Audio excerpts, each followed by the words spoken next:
Buenas. Estamos en este periodo de entreguerras, este punto en estos 20 años en que Inglaterra desarrolla otra forma de reconstrucción y de mirarse después de la Primera Guerra Mundial. Estábamos mirando todas las circunstancias a través de las cuales se vio sacudida por los movimientos sociales, por los movimientos sufragistas, los grandes movimientos literarios, toda la cantidad de corrientes. Después de una hecatombe de esta, las sociedades se hacen más diversas, más complejas, se remueven los cimientos más profundos, grandes reivindicaciones sociales empiezan a tener lugar. En Inglaterra es cuando llegaron los laboristas al poder, todas las historias que empiezan a desarrollarse alrededor de un mundo posterior a la Primera Guerra Mundial y a esa estructura de la nobleza que murió casi toda en las trincheras. En esta época va a ocurrir un suceso y es la publicación de una novela de D.H. Lawrence que se llama El amante de Lady Chatterley. El amante de Lady Chatterley es la sensualidad de una mujer vista por dentro. Lawrence cuenta la historia de una dama que vive con un hombre, un político importante, que está paralítico en una silla de ruedas. Esta dama, que es Constanza Chatterley, va un día y en el bosque de la propiedad se encuentra con Mellows, que es un guardabosque. Entre ellos dos va a surgir un romance, va a surgir una relación de una gran sensualidad, y a través de la mirada de Mellows al cuerpo de ella, Constanza se reconoce a sí misma como mujer. Y es un relato intimista de todo lo que una mujer siente en una situación de sensualidad, de amor, de pasión y de deseo por dentro, desde la sensibilidad femenina. Esto nunca se había hecho en la literatura inglesa y ellos estaban muy recién salidos de la era victoriana como para aguantar un relato tan explícito. Simplemente empiezan a hablar de la sensualidad con ternura, con lujuria, con delicia, a través de la manera como Mellows narraba en su propia jerga, digamos en su lenguaje local, en su lenguaje regional, va describiendo y va haciendo a Lady Chatterley mujer. Esta historia era lo más escandaloso del mundo, porque primero era una relación entre personas de diferente clase social, cosa que en Inglaterra ya de suyo era un escándalo gravísimo, porque él era un guardabosques y ella era una lady, muy lady. Por otro lado, era una relación explícitamente sexual, cosa que no pasaba en todas las novelas de la era victoriana. Las relaciones son escabrosas, retorcidas, pero no explícitamente sexuales. Precisamente por eso son tan escabrosas y tan retorcidas, porque no llegan a mostrar sino a insinuar. Esta no. Y es contada desde la sensibilidad de una mujer cuando todavía no se usaba ver el mundo con los ojos de mujer. D.H. Lawrence ya está viendo el mundo con los ojos de las mujeres. El asunto es que lo van a prohibir. La corte va a declarar obsceno El amante de Lady Chatterley y va a durar prohibida 40 años. La corte le va a quitar el sello de obscenidad a la novela de D.H. Lawrence en los años 60, cuando la minifalda, y cuando le quita el sello de obscenidad, entonces empieza la revolución sexual en Inglaterra. Y es en ese momento, ¿cómo será la fiebre de Lady Chatterley? Que cuando le quitaron en los años 60 ya, la corte falló y le quitó el sello de obscenidad. Se vendieron 200,000 ejemplares en la calle. Salían en las ediciones de bolsillo de Penguin. Y eso sacó la fiebre más grande del mundo, porque 200,000 ejemplares se vendieron tan pronto salió eso a la calle. Era una cosa impresionante, porque todo el mundo quería leer la novela prohibida y se volvió como la sombra, la novela prohibida. Sí, la cosa más impresionante era El amante de Lady Chatterley. Hoy por hoy, eso, mejor dicho, no tiene ninguna incidencia con respecto a lo que se produce, se escribe y se filma hoy. Pero en la época era la ruptura total con la moral de la era victoriana. Era el cambio del siglo, era el cambio de tiempos, era la mirada desde la mujer en tiempos en que estaban los movimientos sufragistas. Es, digamos, un síntoma de que las épocas empiezan a cambiar. y empiezan a darse otros patrones y otros referentes. D.H. Lawrence comprende la época, pero la época no lo comprende a él. Así que va a durar 40 años bajo la prohibición estricta, El amante de Lady Chatterley, y esa es una de las novelas que se volvió una leyenda en la cultura inglesa por todo este velo que va a rodear a la publicación misma de la obra. Además era, imagínese, una corte decretando la obscenidad sobre una obra literaria, porque dice que se complace en la sensualidad cuando de eso se trata la novela. Es una novela precisamente sobre lo profundo de la sensualidad y el amor. Además, Lady Chatterley se queda con Mellows, que eso es lo más impresionante de todo. Ella termina abandonando a su marido y se queda con Mellows.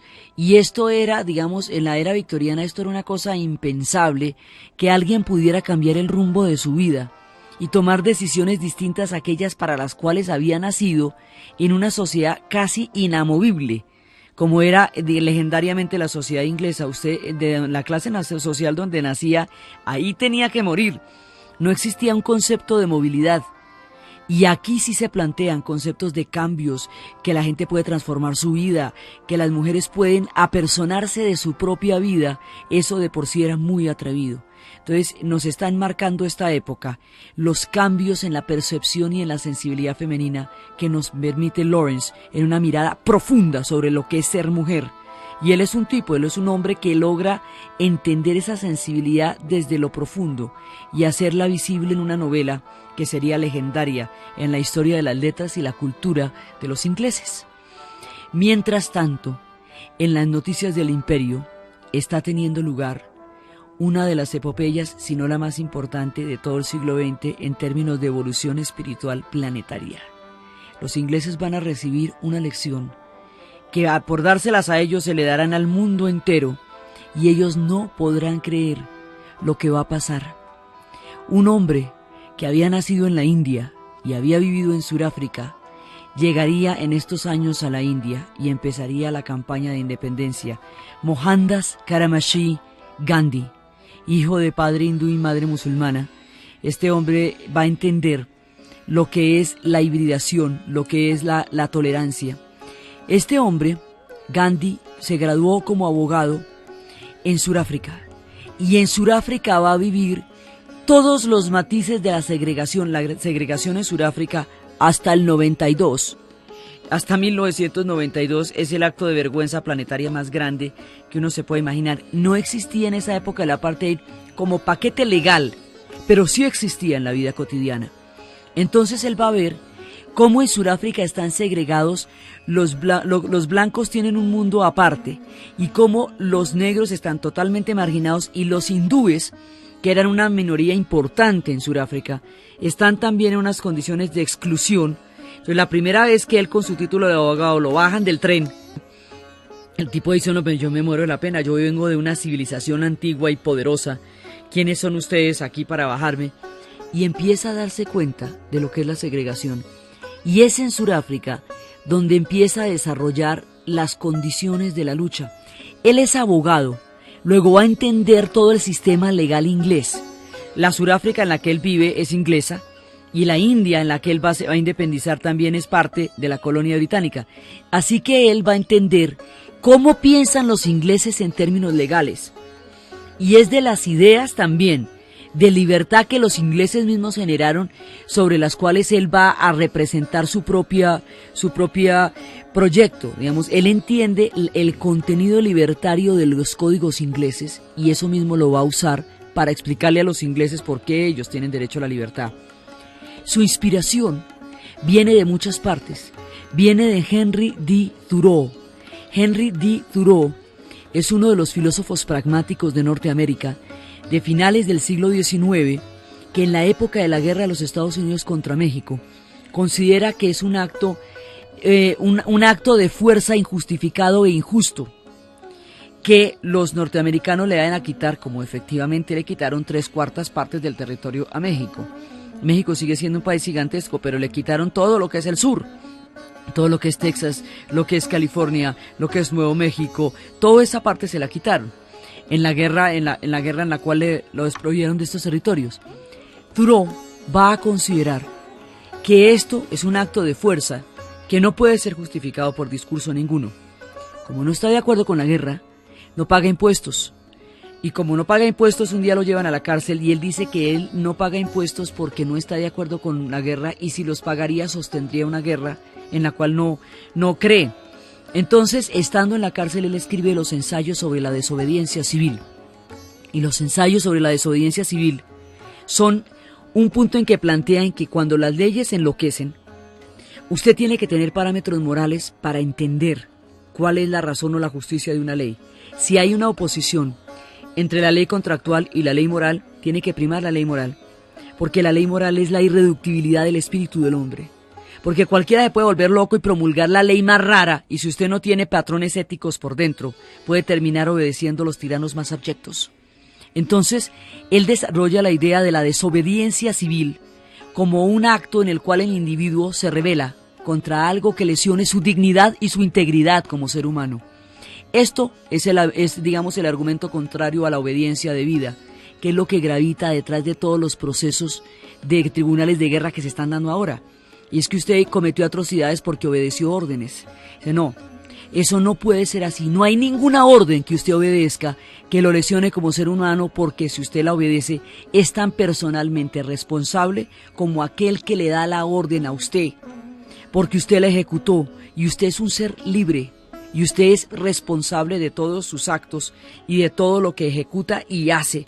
Por lo tanto, si usted ejerce la violencia, es personalmente, sin ningún atenuante, personalmente responsable por ella.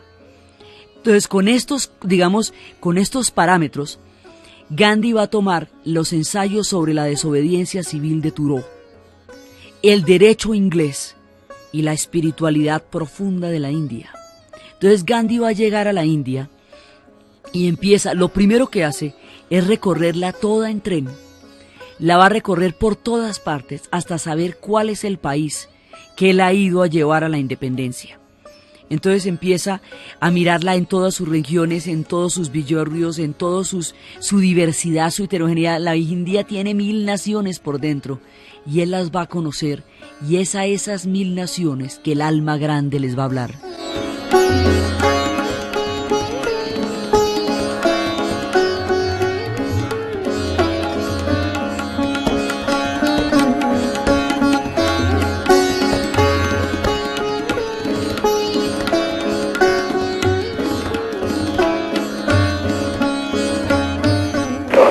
पीछे हम कभी तो आशा बन जाते हैं खाने के लिए, कपड़े के लिए, और मिलों से भी हम आशा नहीं पा लेते। आज तो नहीं पाए और कभी हम नहीं पा सके तो उसमें तो वो हमारा अनजानपन था, हमारे शौक थे और इस कारण। लेकिन आज तो वो नहीं है, वो समय।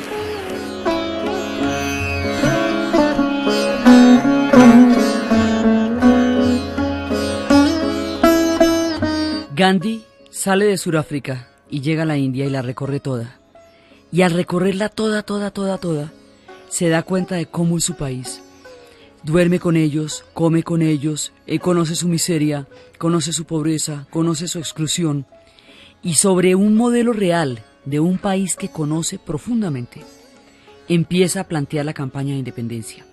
Ya desde Sudáfrica tenía el método de Saraguiaba, lo que es la resistencia pasiva, y va a convencer a los hindúes. Entonces lo primero que les dice es, mire, por esta causa y en esta guerra hay muchas razones, en lo que va a ser la campaña de independencia, por las cuales estoy dispuesto a morir, pero no existe ninguna razón por la cual esté dispuesto a matar. La no violencia. Y la no violencia tiene un profundo planteamiento, que es lo que Gandhi les va a decir. Los fines y los medios no son separables. No se pueden tener altos ideales, altruistas pensamientos y ruines métodos. Quienes ejercen los ruines métodos corrompen los fines más puros. Y los métodos terminan corrompiendo los fines y terminan envileciendo los fines si se untan de métodos perversos. Entonces él va a empezar la independencia. Si ellos tienen una razón histórica, la causa moral tiene que verse en los actos, tiene que haber una coherencia entre el altruismo de sus ideales y la manera como ellos lo ejercen, que los haga diferentes a aquellos que están intentando combatir, o si no, no habría ninguna diferencia. Entonces empieza con esto, y empiezan con rebelarse contra el Rowlatt Act. El Acta Rowlatt es una ley por medio de la cual los ingleses podían entrar a cualquier domicilio de un hindú como quisieran, cuando quisieran y en los términos en los que quisieran. Entonces dice, no les vamos a permitir la entrada. No vamos a permitir que entren a nuestra casa y abusen de nuestra vida. No les vamos a permitir eso. Y la campaña de la desobediencia civil empieza por ignorar a los ingleses, digamos, por no reconocer en ellos autoridad. Porque es que la autoridad es de doble vía. Usted puede ejercer autoridad sobre mí en la medida en que yo le reconozca a usted que tiene autoridad. Si yo no le reconozco a usted la autoridad, esa autoridad no existe. Si no le concedo mi obediencia, usted me puede matar, pero no puede lograr que le obedezca, porque ahí está la irreductibilidad del espíritu humano. Entonces ellos no van a contestar ninguna provocación ni ningún acto de violencia. No lo van a contestar, pero no van a obedecer. Y en no obedecer está la fuerza. Yo no obedezco ninguna ley que me lesione, pero no contesto su agresión con agresión, porque yo no creo en las agresiones, es usted el que las crea. El fin de la no violencia, decía Gandhi, no es derrotar al enemigo, es avergonzarlo, es ponerlo en evidencia frente a su propia brutalidad. Ese es el fin de la no violencia. Entonces ellos empiezan a avergonzar al Imperio Británico frente a sus propios códigos de honor. Los británicos son un pueblo basado sobre el honor, los hindúes también. Y empiezan a llevarlos a los límites de su propio honor sobre la dignidad de la India. Y esto es lo que va logrando Gandhi. Uno de los episodios más maravillosos y más impresionantes tal vez de todo el siglo XX es la Marcha de la Sal. La Marcha de la Sal, que tiene lugar en el año 30, es cuando Gandhi decide que empieza a estudiar, porque en esto hay una estrategia política muy audaz, muy aguda, mezclada con una grandeza de alma, y he ahí la combinación más difícil de todas, un gran estratega político con un alma grande. Eso normalmente no se produce.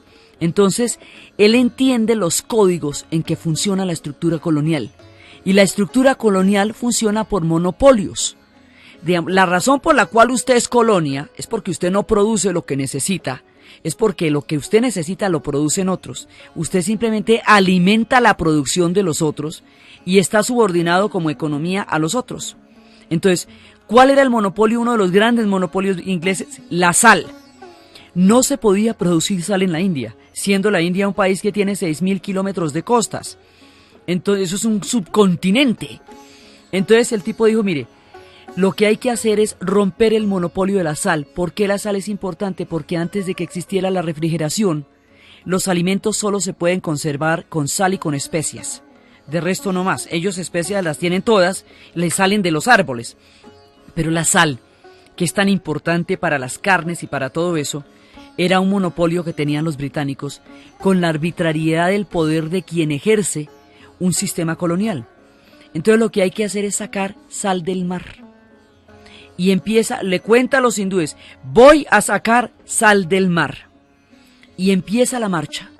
Sale Gandhi porque él, primero que todo, lo primero que él hace es desproveerse de las ropas occidentales.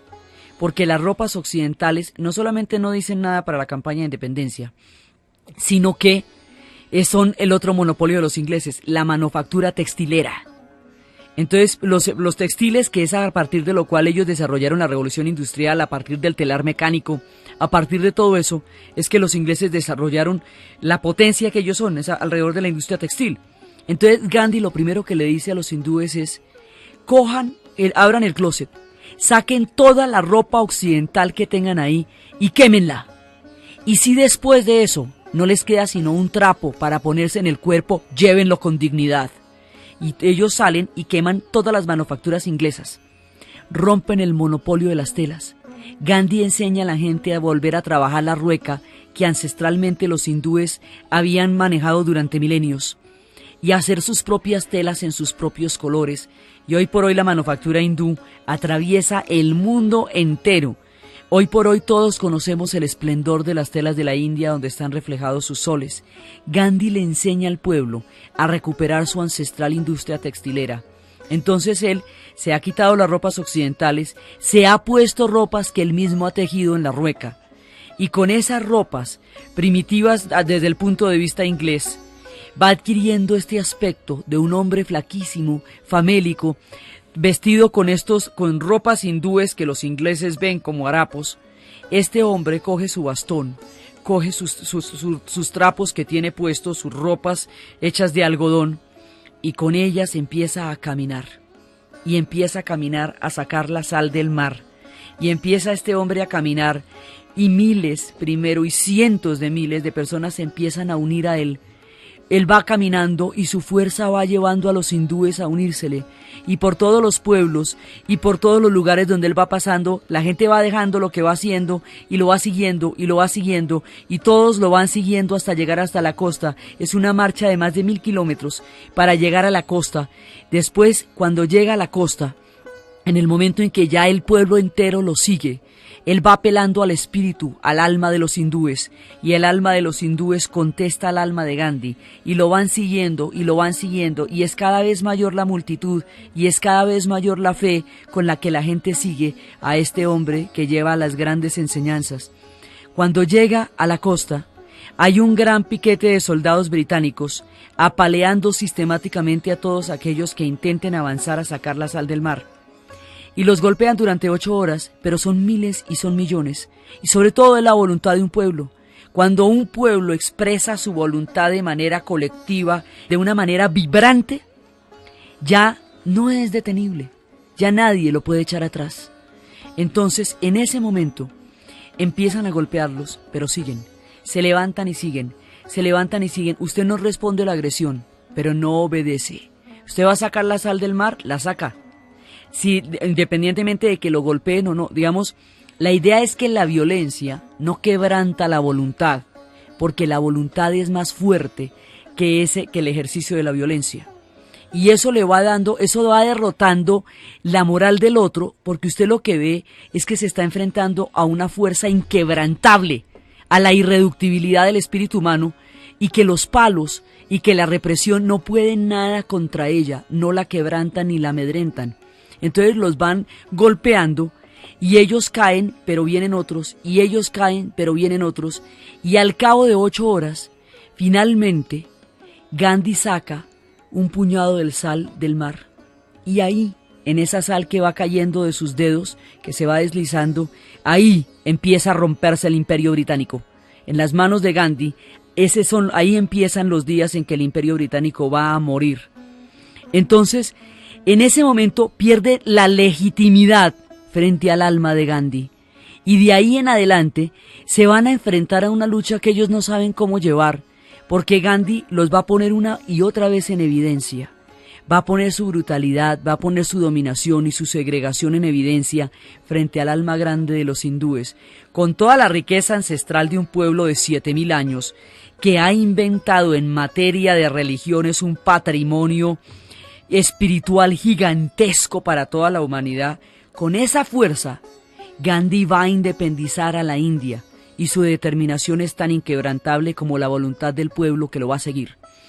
La marcha de la sal es una epopeya, y se decía que si alguna legitimidad había tenido Occidente alguna vez, se había perdido ese día, en ese momento en que este hombre había sacado la sal del mar. Después lo van a enviar a reunirse con el virrey, y entonces le van a ofrecer algo de comer, y él le va a sacar un poquito del sobrecito que tenía, de un paquetico que tenía entre el bolsillo, va a sacar un poquito de sal. Y le dice: no, gracias, yo tengo esta salecita de acá, la saqué del mar, si quiere le doy otro poquito. Era porque además él mezclaba la grandeza con el humor, tenía un gran sentido del humor. Y empieza primero el episodio de la sal y el episodio de la quema de las manufacturas inglesas y de todo el retorno al vestido hindú. Y empieza a caminar y empieza a buscar, y a través del ayuno empieza a presionar las medidas. Logran que se levante la Rowlatt Act, empiezan a lograr que las medidas empiecen a retroceder. Digamos, primero viene toda la fuerza espiritual. Esa fuerza espiritual se va a traducir en actos legales. Y esos actos legales van a ser reforzados por toda una muestra de irreductibilidad del espíritu y por los ayunos.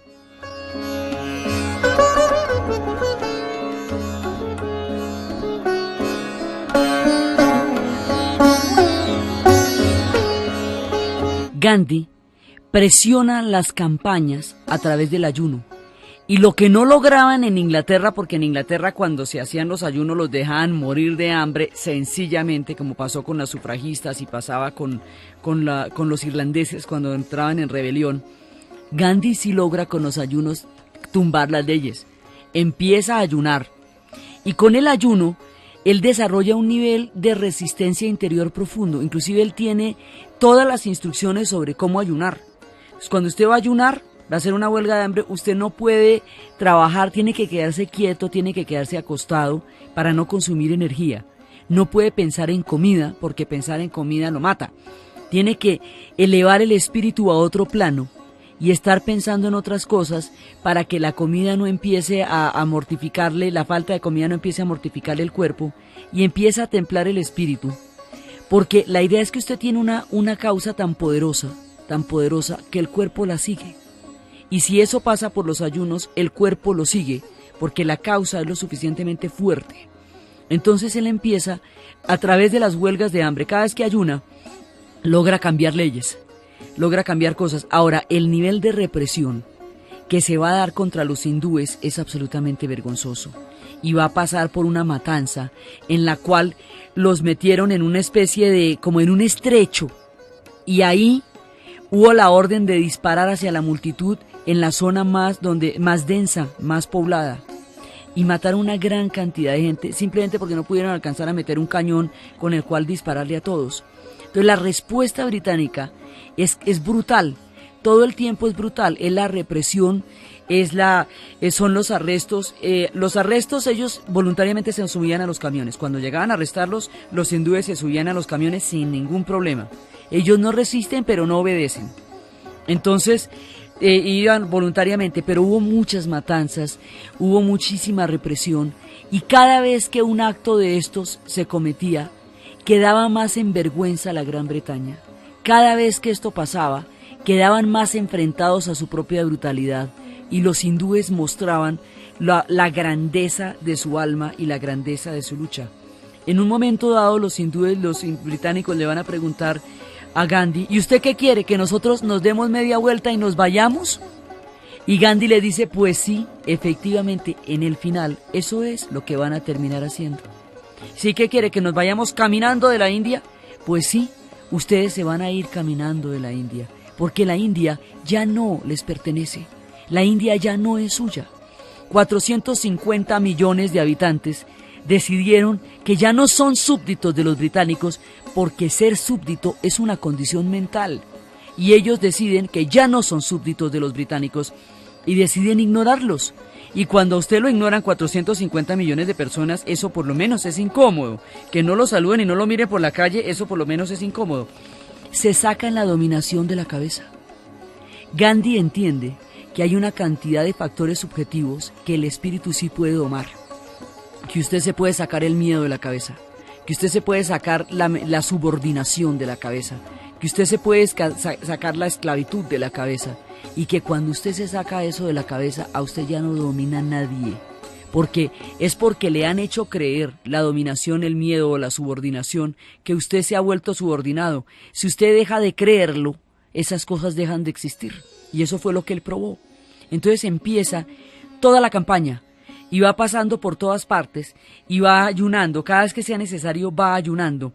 Empieza a sacar la fuerza del espíritu de la India, de conocer profundamente a su pueblo, es de donde va a sacar la fuerza para toda la campaña. Va conociendo su heterogeneidad, su condición de hijo de hindú y musulmán, le va a permitir entender las dos Indias. La India de la religión hinduista, la India ancestral, y la India musulmana. Él va a entender lo que significa Alá, Krishna y Vishnu, y los va a respetar igualmente a todos. va a poder entender la fe de aquellos que se han sometido los musulmanes, los muslims, y va a poder entender también la grandeza y las reencarnaciones de Krishna y de Vishnu, y va a entender la espiritualidad del pueblo de la India en cualquiera de sus manifestaciones.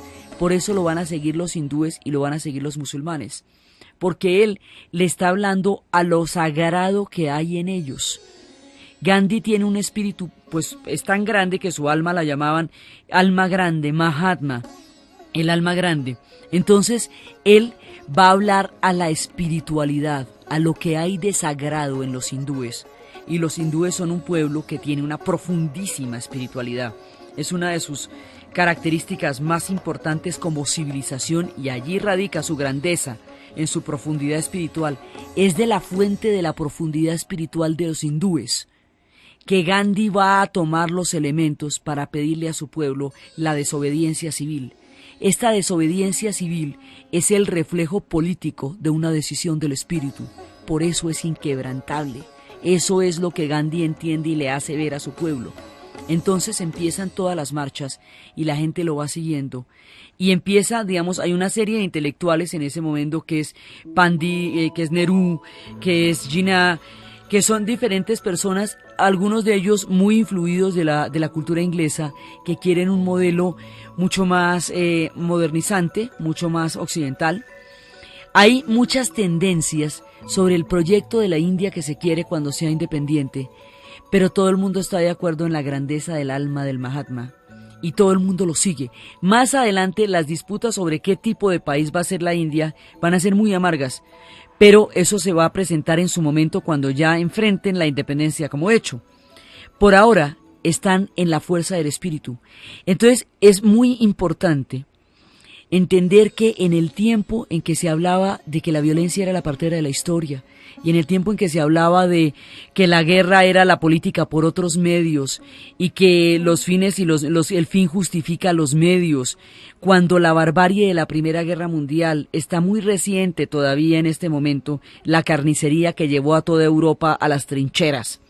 Cuando usted ve una barbarie de esas, en nombre de lo que es la civilización, usted ve una barbarie como la Primera Guerra Mundial.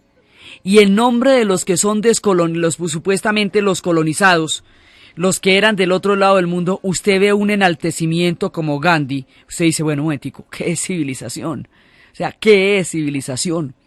Usted ve a Gandhi con esa pureza de espíritu, dándole una lección al mundo, y una de las lecciones más importantes del siglo XX nos las da él, porque el resto de las lecciones están ligadas con la muerte, con la guerra y con la violencia, y este hombre está hablando de la paz y de la espiritualidad como un proyecto político y un proyecto de vida.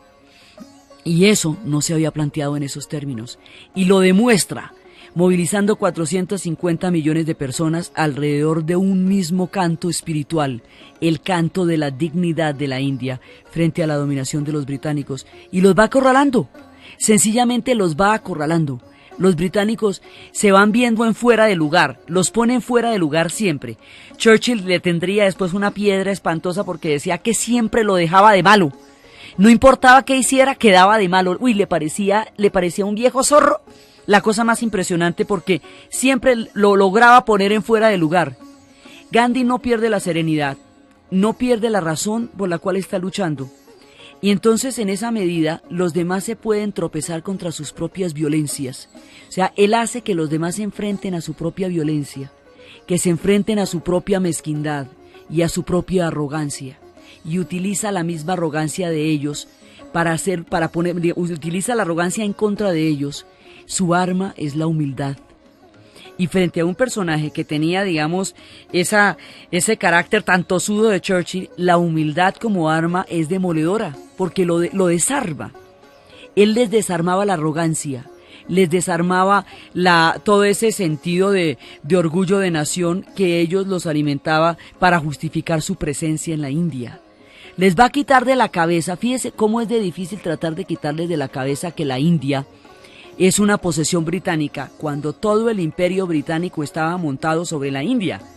Hemos visto que todo lo que ellos hicieron, lo hicieron buscando la India. Que al Medio Oriente llegan buscando la India. Que a Sudáfrica llegan rutas para la India. Que todo lo que hacen es alrededor de la India.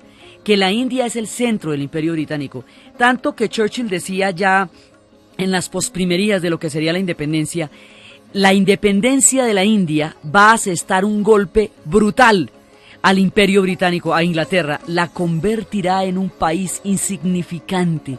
Eso era lo que valía la India para los ingleses. La India lo era todo, la India era el imperio, la India era el orgullo, la India era el logro, la India era lo que los había hecho sentirse la potencia del siglo XIX. Entonces, imagínese usted lo que es bajarlos de ahí, cuando todavía son muy poderosos, bajarlos de la India y que se vayan caminando y se den media vuelta y abandonen la India. Esto era una cosa de marca mayor. Si este enfrentamiento se hubiera hecho por la lucha armada, esto hubiera sido pelea de toche con guayaba, porque los hindúes eran un pueblo virtualmente indefenso en términos de armas, y los británicos eran el imperio. En ese momento eran todavía una gran potencia, lo son, pero en ese momento eran una gran potencia. En términos militares, ellos todavía regían y dominaban el mundo en ese momento. Todavía, digamos, tenían un poderío bélico muy grande. Ya había otras potencias en cierne como Italia y Alemania, pero Inglaterra todavía era un país muy poderoso. Un enfrentamiento armado hubiera desangrado la India infinitamente y hubiera envilecido la causa que ellos estaban llevando adelante. Entonces la idea es que si yo voy a enfrentar su violencia, yo no la puedo enfrentar con violencia, porque eso no me diferenciaría de usted. Simplemente haría de mi venganza una manera de justificar el que usted vuelva a agredirme. Gandhi decía que cuando usted utiliza la violencia para justificar su lucha, la violencia tiene una dinámica propia, y la violencia crea una cadena de retaliaciones en la cual la causa, que es la razón por la cual usted está peleando, se pierde y se olvida, se deja de lado para concentrarse en la dinámica de la violencia y en la dinámica de las venganzas. Estas cadenas de sangre envilecen los procesos y no paran. ¿Dónde detiene usted una cadena de venganzas? ¿Cuándo se declara satisfecho? ¿En qué momento le parece que ya llegó al límite? ¿Y a qué límite se está dispuesto a llegar? Por eso él decía, en esta guerra hay muchas razones por las cuales estoy dispuesto a morir, pero no hay una sola causa por la cual esté dispuesto a matar. Y en eso radica su fuerza. Haber entendido eso en el siglo XX, entender eso en uno de los siglos más violentos de la historia de la humanidad. Entender eso cuando las armas estaban justificadas por todas las ideologías de todos los pelambres y de todas las raigambres, cuando lo común a las ideologías era que todas justificaban la violencia, es una de las muestras de grandeza más importantes que nos da el Mahatma.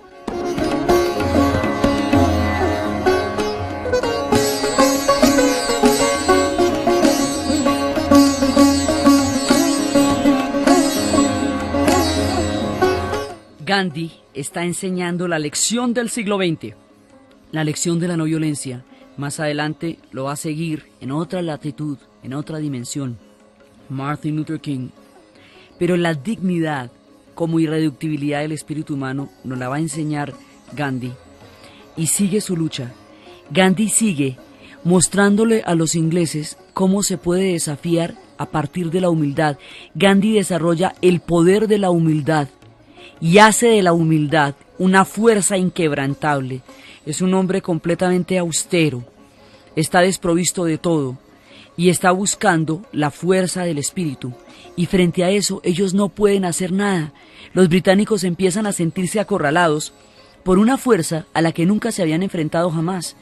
Ellos como imperio habían batido todo, se habían batido en todos los mares, se habían enfrentado a todos los pueblos, habían hecho todo el despliegue que significó fundar el Imperio Británico.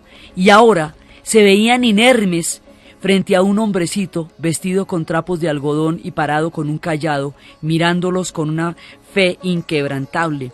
Es tan impresionante lo que Gandhi hace que las palabras de Albert Einstein sobre él son sobrecogedoras. Dice: las generaciones futuras no podrán concebir, no podrán creer que un hombre así alguna vez habitó el planeta Tierra. Era un personaje que trajo un mensaje gigantesco.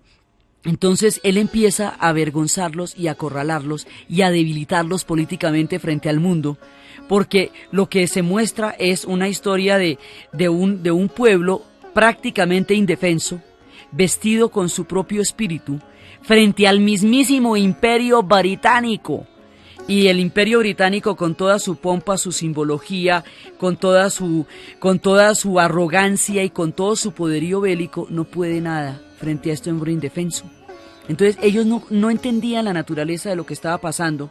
Gandhi sí entendía las leyes de ellos. O sea, ellos no entendían el espíritu de los hindúes, pero Gandhi sí entendía la mentalidad de los occidentales y entendía la mentalidad de los orientales. Su condición de abogado le permitía entender todo el sistema legal de los ingleses. Su condición de hindú, hijo de hindú y musulmán, le permitía entender la diversidad de la India. Y su fe y su profunda fuerza espiritual le permitía combinar todo esto y ejercerlo. La claridad con que él está metido en la lucha va guiando a su pueblo, y su pueblo confía su espíritu en el espíritu del Mahatma, une su alma al alma del Mahatma, y el alma de los hindúes con el alma de Gandhi van venciendo a los británicos por la pura fuerza del espíritu. Esta es, digamos, una de las epopeyas, si no de las más trascendentales de todo el siglo XX, porque si alguna lección histórica merece ser recuperada de un siglo tan sangriento, es esta. Y si algún personaje espiritualmente nos hizo mejores por haber existido alguna vez, es él. De él aprendimos todo esto. Entonces Gandhi va llegando a la independencia, y mientras tanto se van cirniendo las sombras de la guerra. Y cuando se van cirniendo las sombras de la guerra, y cuando Hitler empieza su avanzada tan agresiva en la primera parte de la guerra, en ese momento Gandhi le manda una carta a Hitler diciéndole que él debería evitar la guerra, porque con las mismas armas con que él hoy somete al mundo, el mundo lo va a someter a él algún día. Y si usted se pone a pensar seriamente, lo que determinó toda la derrota de la guerra fue la bomba atómica, y la bomba atómica era un invento alemán. Los alemanes fueron los que desarrollaron las investigaciones con el agua pesada, y fueron los alemanes, después ya los científicos alemanes, los que le vendieron el experimento a los norteamericanos, cuando ya sentían que Hitler estaba loco y fuera de todo control, y que un hombre en ese estado de locura no podía tener un arma tan poderosa. Así que eventualmente, si es con las mismas armas con que él intentaba someter el mundo, que el mundo lo someterá a él. Churchill, en ese momento, Hitler recibe la carta de Gandhi que le dice: pare la guerra, no haga una guerra así contra el mundo se va a voltear contra usted y lo va a acabar, porque si usted forma una guerra de estas, esa misma guerra lo va a devorar, por la misma lógica que usted está desatando. Eran palabras sencillas, del más profundo sentido común. Por supuesto, Hitler se muere de la risa. Eso, mejor dicho, ni entiende cómo podría entender las palabras del Mahatma. Pero las palabras del Mahatma fueron totalmente proféticas, porque así como él dice, así fue vencido. Y la guerra que él desató, a él fue al primero que devoró. Entonces, él entiende el mundo en un plano espiritual mucho más elevado. Y lo entiende desde el sentido de lo político también. Y lo entiende desde el sentido de lo social. Y entiende, él libra muchas luchas, también va a intentar la lucha contra el sistema de castas, porque el sistema de castas, digamos, funciona muy bien si usted pertenece a las castas, pero es intolerable si usted es un descastado, porque los parias, los que no pertenecen a ninguna casta, están en una condición de miseria espiritual y física total, porque no pueden mirar a alguien de casta a los ojos, no pueden vestir ropa limpia ni caminar por los centros de las calles. Es una cosa muy complicada. Gandhi va a librar una lucha muy grande contra la segregación que significaba el sistema de castas. Esa sí no la va a ganar, porque el sistema de castas ya tenía 7.000 años cuando él nació y era muy difícil removerlo. Hasta ahora están empezando ellos a remover eso. Pero Gandhi lucha en muchos planos, porque entiende muchas dimensiones de la realidad, como si la pudiera ver desde afuera. Él entiende muchas dimensiones de la realidad y todo eso lo traduce en propósitos políticos. Entonces tiene una estrategia muy aguda, porque va poniendo un imperio en vergüenza consigo mismo y en vergüenza frente al mundo entero. Y eso los británicos, que han fundamentado su poderío en el honor, no lo pueden soportar, porque ellos son un pueblo de honor. y son un pueblo de palabra, y son un pueblo, digamos, de mucho respeto frente a sus propios símbolos y a sus propias tradiciones, del mismo sentido del honor de los británicos, del mismo sentido de respeto por sus propias tradiciones. Busca Gandhi la manera de enfrentarlos a eso, y los enfrenta con el honor. O sea, los ingleses, si hay alguien que tiene un honor tan grande como el de ellos, inmediatamente lo tienen que reconocer, porque si reconocen su honor, tienen que reconocer el honor en el otro. Gandhi tiene el honor, todo el honor que los británicos pueden reconocer, pero tiene la humildad que ellos no saben manejar, porque tenían un imperio ya tan poderoso y hace tanto tiempo que eran tan grandes que la humildad no estaba en sus códigos, no la sabían manejar. Las fotos de Gandhi al lado de Churchill embestido con toda su pompa británica, y Gandhi con sus trapitos y con su palito, ahí sentadito al lado del floco como se veía, y sin embargo tan poderoso. Le mostraba que había otras fuerzas, que había fuerzas muy profundas, que las fuerzas de los corazones pueden movilizar a los pueblos hasta límites increíbles. Y eso nos lo está enseñando a los británicos y al mundo entero. Entonces existen las filmaciones, existen los documentales de la marcha de la sal y las quemas de la manufactura británica y todo el sentido del honor y la rueca. Al recuperar la rueca, recuperan el sentido de ellos producir su propio vestido.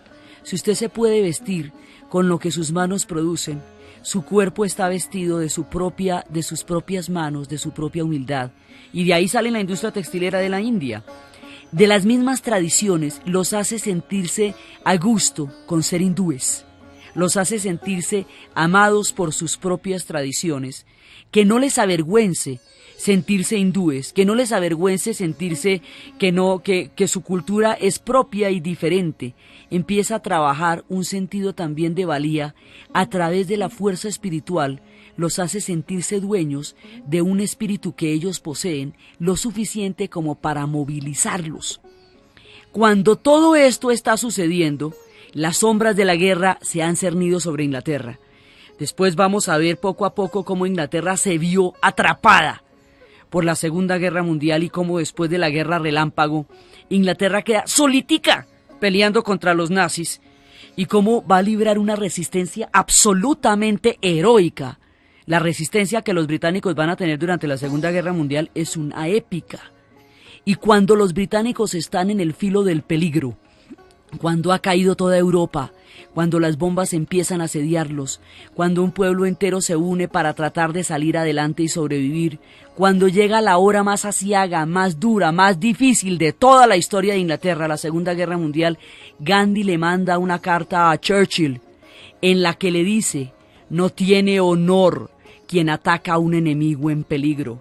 Mientras Inglaterra esté en el filo de la supervivencia, mientras Inglaterra esté en el inminente peligro en que Inglaterra se encuentra, en la hora tan aciaga en que Inglaterra se encuentra, la India para la campaña de independencia, porque no tiene honor quien ataca a un enemigo en peligro. Entonces, en lugar de aprovechar una circunstancia que hubiera sido muy ventajosa, dice: paramos acá. La India para la campaña de independencia, y durante los 5 años de la Segunda Guerra Mundial, la India para la campaña de la independencia. Cuando termina la guerra y las cosas quedan como van a quedar, dice: bueno, entonces ahora sí, ¿en qué íbamos? Y nos ponemos a hablar y siguen. Pero durante los 5 años en que Inglaterra vio la sombra de la historia y en que su tiempo se hizo aciago, Gandhi respaldó con la fuerza de la India el que ellos tuvieran tiempo para librar sus propias batallas, como ellos tuvieran que librarlas, sin que perturbara la fuerza de los hindúes. La hizo latente, la dejó allí, suspendida en el tiempo, para reactivarse con una fe y con una fuerza que en 2 años logró la independencia después de la guerra. Por ahora la deja ahí. Churchill no puede creerlo, no puede creerlo. Cuando le llega la carta de Gandhi, no puede creerlo, y es cierto. Paran toda la campaña de independencia durante los 5 años de la Segunda Guerra Mundial para permitirle a Inglaterra enfrentar la adversidad con todas sus fuerzas, que luego lo que tienen que arreglar los dos lo arreglarán como 2 pueblos de honor. Pero en ese momento le da la lección histórica más grande de su vida a los ingleses y los deja para que ellos puedan usar toda su fuerza para la que tienen que usar, que es sobrevivir a la Segunda Guerra Mundial. Este es el espíritu de Gandhi y los ingleses no lo pueden creer y el mundo tampoco. Después Inglaterra se va a sumir en la guerra y eso es lo que vamos a ver en el siguiente capítulo. Cómo es que las sombras de la guerra se ciernen sobre Inglaterra y cómo es que los ingleses van a reaccionar con un heroísmo cotidiano, ciudadano, visceral, con una entereza que va a mostrar todas sus matices. Ellos pueden ser tan bravos como imperio, y tan crueles como imperio, como pueden ser de heroicos como ingleses. Son un pueblo que tiene muchas miradas. Una de esos ojos los hace ver Gandhi, otro de esos ojos lo va a hacer ver Hitler. ¿Cómo pueden ser los ingleses de multifacéticos en las diferentes circunstancias de la historia?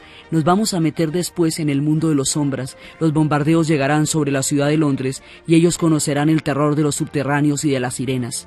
Pero mientras tanto, la lección de Gandhi gravita sobre ellos. Entonces, desde los espacios de la fuerza espiritual, de la grandeza del espíritu, de la inmensa lección histórica que para el siglo XX da el alma grande del Mahatma, en la narración de Ana Uribe, en la asistencia técnica César Moreno y para ustedes un feliz y espiritual domingo.